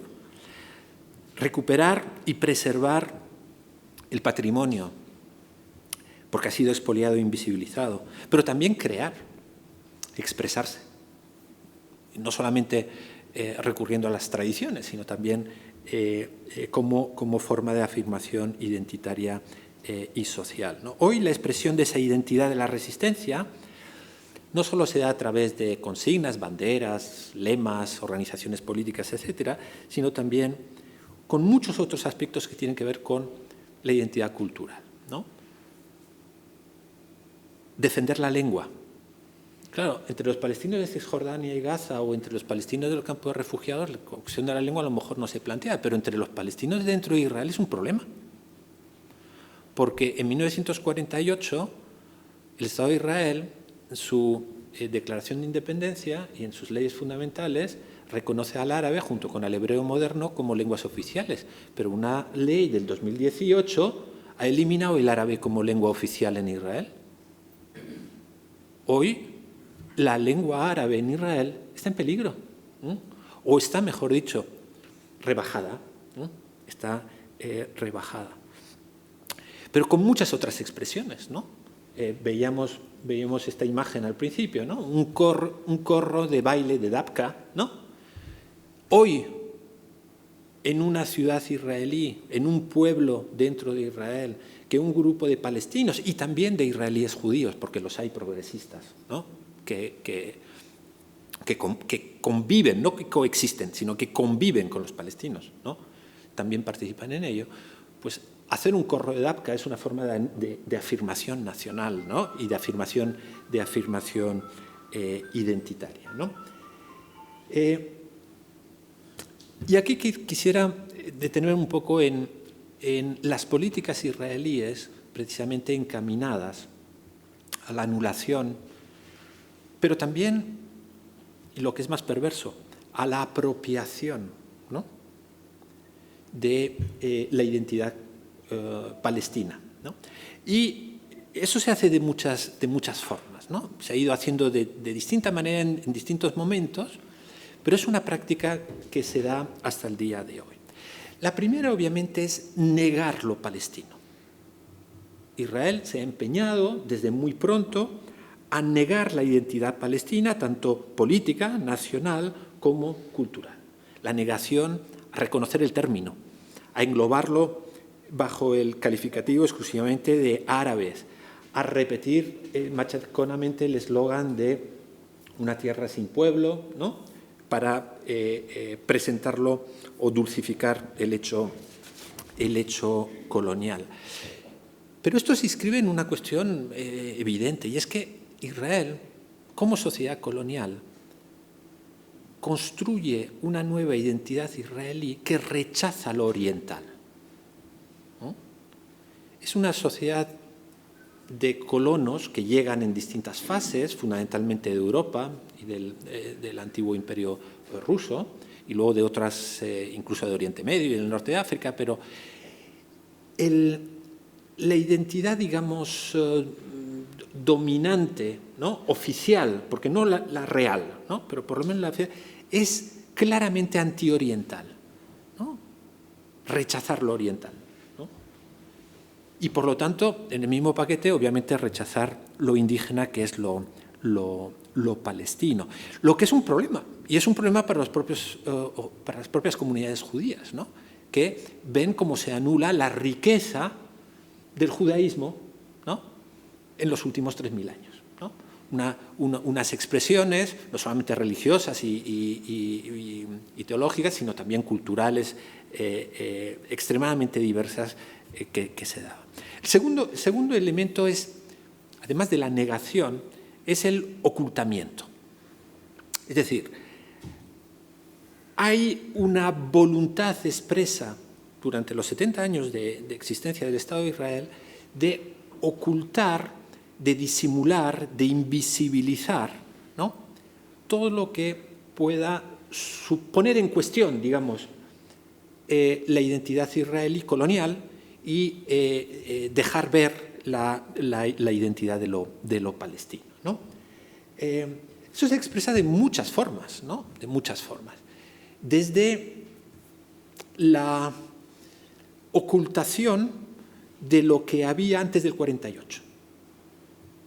Cuando tiene lugar la Nakba, se vacían decenas, centenares en realidad, de pueblos árabes donde habían residido los refugiados y los desplazados, y esos pueblos en algunos casos son reconvertidos en nuevos pueblos israelíes donde se instalan los judíos, y en otros casos son borrados del mapa, ¿no? Hoy están pues, bajo tierra en zonas que han sido convertidas reservas naturales u otras, ¿no? Pero no solo eso, no es solamente que se haya, digamos, borrado, se les han cambiado los nombres, se ha cambiado el nombre de la topografía, y algunos pueblos que han resistido hoy jurídicamente son inexistentes. En Israel, supuesta única democracia de Oriente Medio, hay decenas de pueblos árabes que no están en los mapas, pero que existen desde antes de la creación del Estado de Israel. Son los llamados pueblos no reconocidos, ¿no? A ver, estamos hablando de ciudadanos israelíes, palestinos con ciudadanía israelí. ¿Y qué significa no ser reconocido? Pues que no entran en los presupuestos, que no hay partidas para las infraestructuras, para los servicios básicos, para el agua, para la electricidad, para mandar a un maestro. ¿Y cuál es el objetivo del mantenimiento de ese estatus de no reconocimiento desde 1948? Pues que se vayan, que desaparezcan, ¿no? Que se esfumen, ¿no? Que se desarabicen por sí mismos, ¿no? Ese es el objetivo, ¿no? Hay otras expresiones, ¿no? Por ejemplo, el uso ideológico de la arqueología. Israel se ha convertido, incluso entre los académicos y los especialistas, ¿no? De la historia antigua, en un caso, la verdad, bastante incómodo, porque es tan evidente, tan descarado el uso ideológico que se hace de la arqueología, ¿no? Que choca con criterios básicos de rigor científico, ¿no? Es decir, se preponderan, ¿no? Las lecturas históricas que ponen de relieve, ¿no? La conexión entre un momento muy determinado de la historia de Oriente Medio, ¿no? En el que hubo formaciones políticas hebreas o judías, y el Estado de Israel, ¿no? Incluso ha habido denuncias ante la UNESCO de que ciertos yacimientos, los niveles, los estratos que correspondían a romanos, griegos, bizantinos, ¿no? Han sido mal estudiados o destruidos, porque lo que interesaba, obviamente, era recuperar, ¿no? El nivel X, ¿no? que podía justificar ese relato de... Esto ha situado a Israel, obviamente, en el punto de mira de muchas denuncias ante la UNESCO, ¿no? Resultado, Israel sale de la UNESCO, se lleva también a Estados Unidos, se lleva a Canadá, ¿no? Esto tiene repercusiones enormes, ¿no? La salida de Estados Unidos de la UNESCO no solo se debió a que la UNESCO había admitido al Estado de Palestina como miembro pleno, sino que se ha acumulado una enorme cantidad de denuncias, ¿no?, sobre cómo se gestiona el patrimonio, la memoria, la cultura, ¿no?, en contra de Israel, ¿no? Y para Estados Unidos, para Israel, la UNESCO se ha convertido en una organización más que criminaliza, entre comillas, ¿no?, al Estado de Israel, ¿no? Otras formas de ocultamiento, obviamente, es el cambio de nombres, ¿no? El cambio de nombres, ¿no? Pueblos que tienen nombres árabes y que hoy se han convertido, ya no porque ya no queden árabes, sino que incluso aunque vivan árabes, se les cambia el nombre, ¿no? Se hebraiza el nombre. O el caso extremo, ¿no?, que es Jerusalén, ¿no? Jerusalén tiene una forma de decirse en hebreo, ¿no?, Jerusalén, y una forma en árabe, Al-Quds. Y se escribe, o lo escriben en los paneles, ¿no?, con grafía en árabe, pero la palabra en hebreo, ¿no? Son formas de ocultamiento, ¿no?, del hecho identitario, ¿no? Ya no hablemos de la negativa a incorporar el elemento palestino en la realidad visible en el exterior del Estado de Israel. Haceros la pregunta, cuando veis información, un reportaje, publicidad turística sobre Israel, ¿hay algún elemento árabe ahí? Nada, o casi nada, ¿no? Y lo poco que se puede ver que es árabe ha sido israelizado, ¿no? He visto el otro día, pues han vuelto las campañas para hacer turismo en Israel y se presentan la ciudad vieja de Jaffa, ¿no?, y te lo llaman Tel Aviv de entrada. Bueno, eso es Jaffa, es un pueblo árabe, ¿no?, y es anterior a Israel, ¿no? Pero en general, ni en los festivales de cine, ni en los festivales de música, ni en las antologías de literatura israelí, etcétera, se incorpora el 20% de la población israelí que es palestina, que es árabe, ¿no? No existen, ¿no?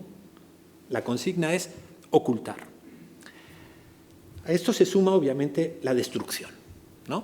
La destrucción de pueblos, de la lengua, de archivos, de bibliotecas. Hay un interesantísimo documental de Al Jazeera, me parece que fue, pero realizado por unos periodistas norteamericanos, sobre cómo Israel trató las bibliotecas, ¿no?, sobre todo bibliotecas privadas de intelectuales y de la burguesía de Jerusalén y de las grandes ciudades en 1948. ¿Qué se hizo con esos libros, ¿no?, con ese patrimonio, ¿no? ¿Qué hicieron los israelíes cuando entraron en Beirut, ¿no? Lo primero fue ir al archivo de la OLP, del Instituto de Estudios Palestinos, apropiárselo todo, ¿no? Yo, haciendo investigación en la Universidad de Tel Aviv, me encontré con documentos que llevaban el sello del Instituto de Estudios Palestinos. Digo, anda, esto es lo que se robaron, esto es lo que se robaron en Beirut, ¿no? Es decir, esa voluntad de destrucción. Y para terminar, la apropiación. Cuando en operaciones de negación, de ocultamiento, de destrucción, las cosas no funcionan, hay otra técnica, y es apropiárselo, convertirlo en israelí, ¿no? Resulta que ahora el falafel y el hummus son israelíes. Bueno, a ver, no seamos más chauvinistas, ¿no? Pues esto no es de nadie, es de todos. Pero ¿cómo puedes negar ser oriental y al mismo tiempo decir que el falafel o el hummus, ¿no?, son israelíes? Bueno, esa es pasa con el folclore. La línea aérea El Al, hace unos años, pretendió incorporar en la vestimenta de su tripulación elementos étnicos, ¿no? Étnicos palestinos, cuando es una compañía que no contrata palestinos con ciudadanía israelí porque son personas de riesgo. Es decir, un comportamiento excluyente, discriminatorio, colonial, se apropia, folcloriza en realidad, ¿no?, la identidad cultural palestina, apropiándosela. La comida, la música, el textil, la danza, los beduinos, ¿no? Es decir, hay una especie de incorporación a un parque temático étnico indígena, ¿no?, que forma parte de la oferta, ¿no?, turística y cultural de Israel, en el que los palestinos han sido recluidos, ¿no? Los palestinos, sin embargo, bueno, pues no han sido víctimas dóciles, ¿no? No se van a ir, no se han ido, no se van a ir. Al principio Israel pretendió que no existían, incluso se creó una institución que se llamaba el Custodio de los Bienes de los Ausentes, que fue una institución pública en el Estado de Israel que se hizo cargo de los bienes, de las propiedades, ¿no?, de los refugiados, ¿no? Es un poco irónico, ¿no?, llamarle bienes de los ausentes cuando en realidad son refugiados y no les dejas volver, ¿no? Esa fase ha pasado, ¿no? La víctima rompió el silencio, ha impuesto su voz, y no solo esa, sino que la ha ido afirmando. Yo creo que la identidad palestina es una piedra fundamental en la supervivencia, ¿no?, y en la lucha de resistencia de los palestinos, y exige que le prestemos atención, ¿no? Dejemos de interpretaciones superficiales, caricaturizadas, ¿no?, simplistas, ¿no?, de la cuestión. Intentemos entender la complejidad, todos los elementos que hay en ellos, incluidos también la cuestión de la identidad. Lo dejo aquí y muchas gracias.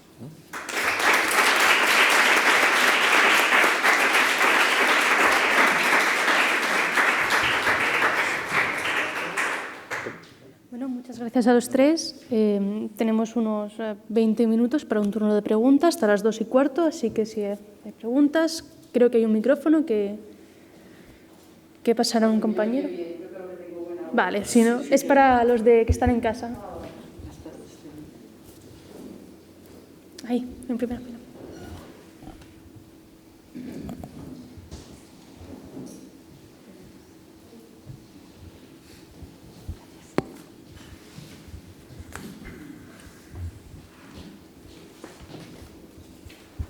Bueno, ya es casi tarde, buenas tardes.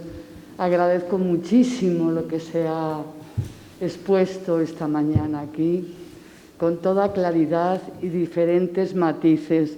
Yo creo que estamos todos orgullosos, sobre todo los que tenemos ya una edad y hemos impartido clases, de estar entre jóvenes. Es un motivo de orgullo y de emoción.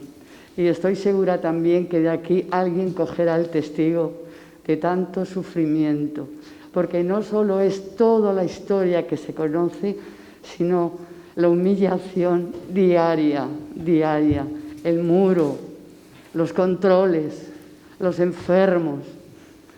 Y hay que decir muy alto que es una ocupación, no es un conflicto, es una ocupación que se ha incrustado como una llaga, como una herida profunda ya, y que no vemos el momento de sanar esa herida.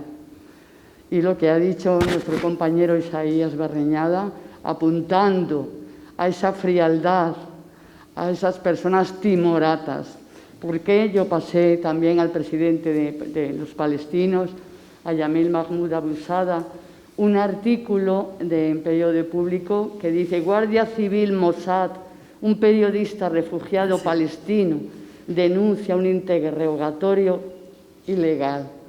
¿Qué pasa con estos refugiados palestinos que se someten a esos interrogatorios.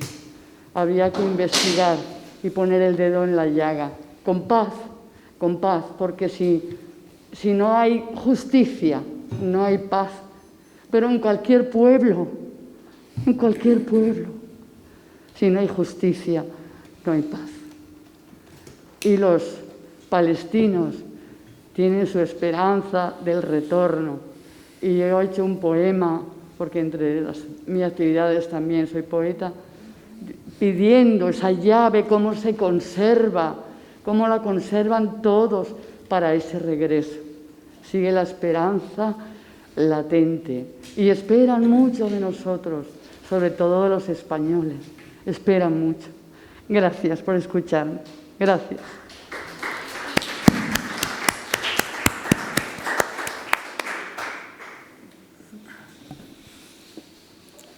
Si alguien más tiene una intervención o una pregunta, si no... No, vale. Vale, allá al fondo. Gracias por animarse. Muchas gracias. Yo quería insistir, para que los ponentes contestasen, sobre el tema último de la complicidad española. Creo que, teniendo en cuenta que, en fin, somos ciudadanos españoles, por lo menos, ¿qué hacer o no deja de hacer nuestro gobierno y cómo podemos incidir en él?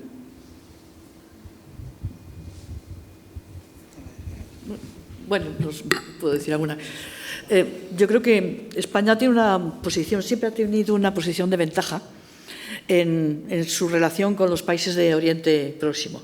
Bueno, pues porque no tenemos eliminando el tema del Sáhara, que eso es el Magreb, pero en el Oriente Árabe no ha habido una presencia colonial española. Es decir, que hay una buena predisposición de principio, no hay deudas pendientes con España.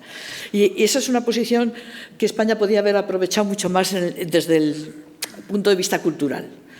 ¿Qué puede hacer el gobierno español, que siempre se presenta como defensor de la causa palestina, como proclive a reconocer los derechos de la... Pues yo creo que puede hacer bastante más y que se está escudando constantemente en que solo en el marco de la Unión Europea. Bueno, el marco de la Unión Europea tiene, ojalá se pudiera hacer en el marco de la Unión Europea, pero tiene la dificultad de que es muy diverso y conseguir una posición común cuando están países como Holanda o Alemania y con una posición muy pro-israelí, para decirlo, incapaces de criticar, de hacer una medida que pueda ser mal vista por Israel, pues es muy difícil. Pero dentro de la Unión Europea se puede, un gobierno como el español puede marcar territorio, puede marcar tendencia. Y para mí, lo primero que tendría que hacer, y no es tan costoso que haya algún otro país como Suecia que lo ha hecho, es reconocer el Estado de Palestina. Aunque solo sabemos que tiene un valor simbólico. Es decir, no va a cambiar la vida de los palestinos bajo ocupación el hecho de que España dé ese paso y que a lo mejor luego puede ser seguido por otros, que podría ser Italia o Francia, pero sí tiene un valor de inyección de moral, de transmitir el mensaje a la población palestina que está en el borde de la desesperación o de la desesperanza.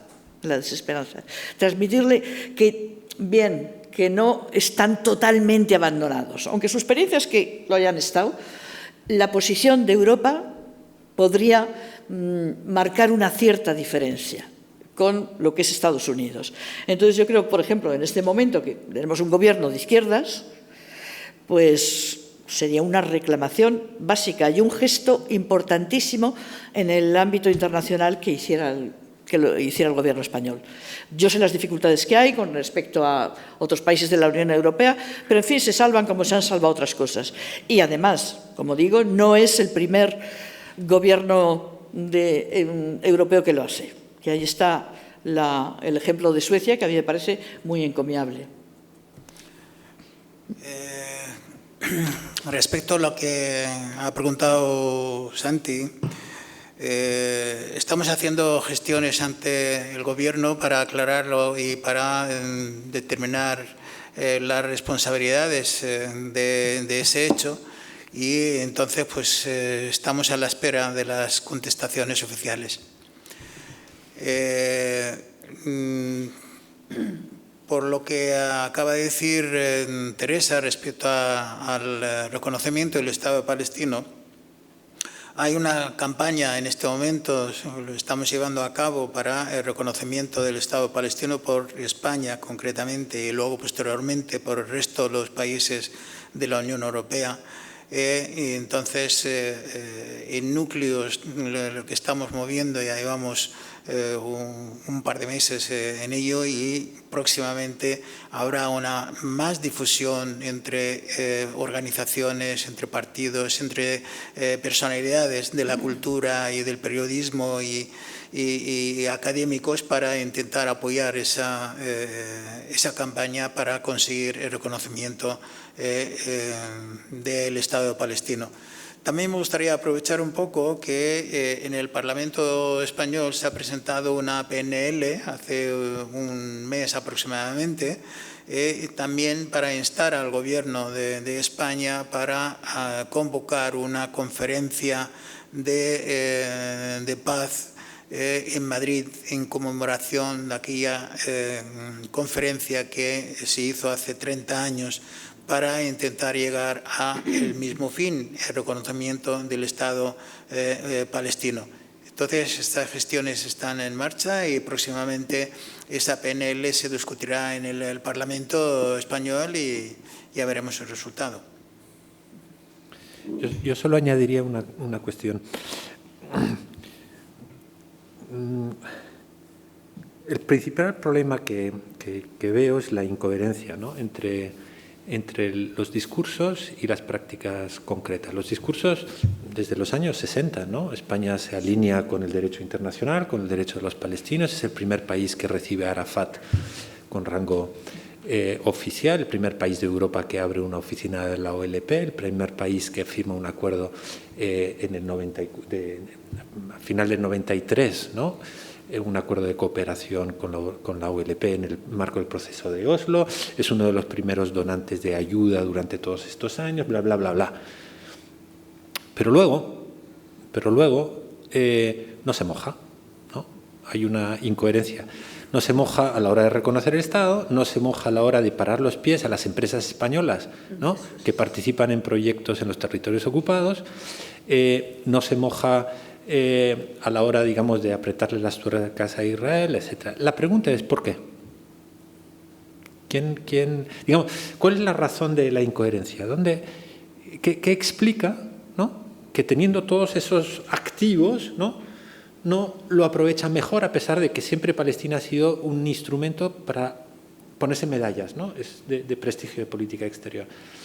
Pues yo creo que más que los intereses duros con Israel, es decir, las posibilidades de negocio, de cooperación en materia de seguridad, etcétera, que no son tantos, ¿no?, que son pocos, no nos engañemos, son pocos. España no es un gran cliente de Israel, ni un gran suministrador. Yo creo que el problema fundamental es de carácter ideológico-político. Es que España, al igual que otros países, está secuestrado por un discurso, por el relato sionista, que es el que hace críticas a Israel es un antisemita. Y eso bloquea, ¿no? Y eso lo han utilizado distintos actores políticos. Lo estamos viendo ahora en la campaña incluso de la Comunidad de Madrid, ¿no?, en que han aparecido unos diciendo que votar a tales partidos es ponerse del lado de los antisemitas y no sé cuántas cosas. A ver,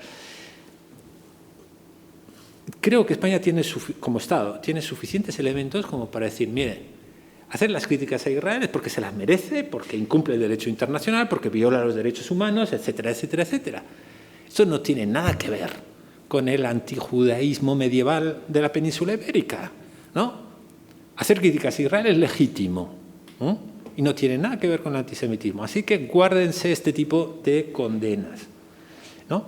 Pero sí, sin embargo, es un tema sensible que a mucha gente pues, le faltan elementos como para saberse defender ante eso, ¿no? Yo creo que ese es el principal mecanismo de bloqueo. España va a ser el segundo en reconocer a Palestina cuando los franceses o los italianos o los alemanes den el paso, ¿no? No quiere ser de los últimos, quiere estar en el grupo entre los primeros, pero no ser el primero. Precisamente para que no le salgan en Israel diciendo, mirar, de nuevo España con sus actitudes antijudías, ¿no? Aquí hubo un embajador israelí que delante del ministro de Asuntos Exteriores, ¿no?, se soltó diciendo que España llevaba en los genes casi, ¿no?, sí, su antijudaísmo, que eso no se perdía, que pasó en la Edad Media, expulsaron a los judíos, tal, y que la población española y los gobiernos ya siguen siendo antijudíos. Y le tuvo que parar los pies el ministro de entonces y decir, mira, es inaceptable, ¿no? Es inaceptable ese tipo de discursos. Sin embargo, es el que prevalece, ¿no? Es el que prevalece y el que bloquea, ¿no? Hay muchas personas, incluso entre ambientes, digamos, liberales, abiertos, progresistas, ¿no?, que este tipo de cosas les tetaniza, les inmoviliza, ¿no? Uy, si me van a acusar de antijudío, mejor me callo, ¿no? Mejor me callo. Pero es que caer en esa lógica, dejarse secuestrar por eso, es hacerle el caldo espeso a la mentalidad colonial, ¿no? Y es hora de que utilicemos un poco elementos más racionales, ¿no?, y nos deshagamos de esa práctica. Yo creo que los ciudadanos ahí deberíamos tener un papel un poquito más activo a la hora de romper ese relato, ¿no? No aceptarlo. No podemos aceptar la exigencia de excepcionalidad que Israel ha instalado. No podemos aceptar la normalización de principios como Israel, Estado de los judíos. No, Israel es el Estado de sus ciudadanos. Y si no, es un Estado iliberal y no le podemos llamar ya democracia y tendremos que aplicar el artículo 2 de los acuerdos de la Unión Europea que limitan o que condicionan la cooperación con ese país, etcétera, etcétera, etcétera. Pero es un trabajo que creo que tenemos que hacer entre todos, ¿no? Sí. Si me permitís un poco... Habíamos palabras, para... No, yo digo, tengo 50. Solamente quiero mencionar que hasta hace poco hay una definición del antisemitismo y de que cualquier persona que critique la política del Estado de Israel es antisemita. Y entonces, por lo tanto, ha habido muchas protestas al respecto y porque Israel primero no representa a todos los judíos, sino representa a una parte de ellos y muchos de los que están dentro tampoco están de acuerdo con la política del Estado de Israel, de lo que está llevando a cabo. Entonces, de esas iniciativas pues se ha hecho en febrero, ¿no? Teresa. Sí. En febrero se ha hecho una iniciativa, digamos, de aclarar esta situación. Fue firmada por 323 personalidades de España, de algunos países latinoamericanos. Y no sé si es casualidad o a consecuencia de, recientemente se han reunido un grupo de historiadores europeos e israelíes en Jerusalén y han hecho una declaración, digamos, una nueva definición del antisemitismo. Entonces, esa nueva definición pues resultó más o menos más aceptable. Entonces se consideraba cualquier agresión, cualquier discriminación a una persona por ser judía, sí, antisemita. Pero un judío que se cometa un delito, un problema X, pues se va a tratar como otra cualquiera del país donde vive. Entonces, pues eso yo creo que gracias a las existencia en contra de la definición anterior y el gobierno español espero que también modifique su postura porque él, digamos, entre comillas, ha adquirido la definición anterior, aunque a nivel jurídico no. Pero bueno, esperemos que con esa nueva definición que se aclare mucho mejor. Muchas gracias. Quedan unos brevísimos minutos, así que si hay una pregunta que se pueda responder cortamente y terminamos. Muchas gracias. Una respuesta breve, por favor. Una respuesta breve, por favor, por parte de los ponentes. Gracias. Estamos ya, ¿no? Gracias. Yo os quería hacer una pregunta en relación a una cosa que ha comentado Isaías ahora en su respuesta, y hablando de identidades y de la construcción de identidades y la construcción de identidades basadas en preceptos falsos. Precisamente ahora estamos viendo cómo partidos en España, partidos de extrema derecha, fascistas, franquistas, profundamente antisemitas, se han adueñado de la etiqueta de Israel y se llaman amigos del pueblo de Israel solo para marcar su determinada teoría política y siempre en contra de la identidad palestina que se presupone de izquierdas. Y ahí es donde está la pregunta. Cómo profundos antisemitas se pueden denominar amigos del pueblo de Israel sin ningún problema, y por qué la identidad palestina, por lo menos en el imaginario español o en el madrileño y de cara a unas elecciones, se entiende que es próxima a una sensibilidad de izquierda. Yo te digo una cosa breve, que partidos de la derecha y de la extrema derecha, que sí, que tienen en su tradición un carácter antisemita, eso lo hayan olvidado y sean defensores, propagandistas del Estado de Israel, pues bueno, es que la derecha siempre ha estado muy cerca del pensamiento colonial. Y como ha explicado muy bien Isaías, Israel representa ese pensamiento colonial. Israel es una versión de Occidente, del Occidente colonial. Y en ese sentido, bueno, pues se sienten cómodos en esa cercanía.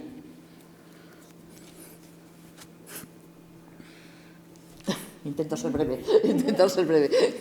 Bueno, pues si no hay más intervenciones por parte de los ponentes, queremos daros las gracias a todos los aquí presentes, a los que nos habéis estado escuchando por internet, por la retransmisión en directo. Esperemos que haya servido de algo para visibilizar este problema, que creemos que como hoy en día, como el COVID y la pandemia ha desplazado todos estos temas, es más importante que nunca dar visibilidad a estas minorías y a estas situaciones que se están quedando en el olvido. Esperamos volver a veros en el próximo congreso y en algunas otras mesas de este gran congreso que hemos organizado durante estos 3 días. Gracias.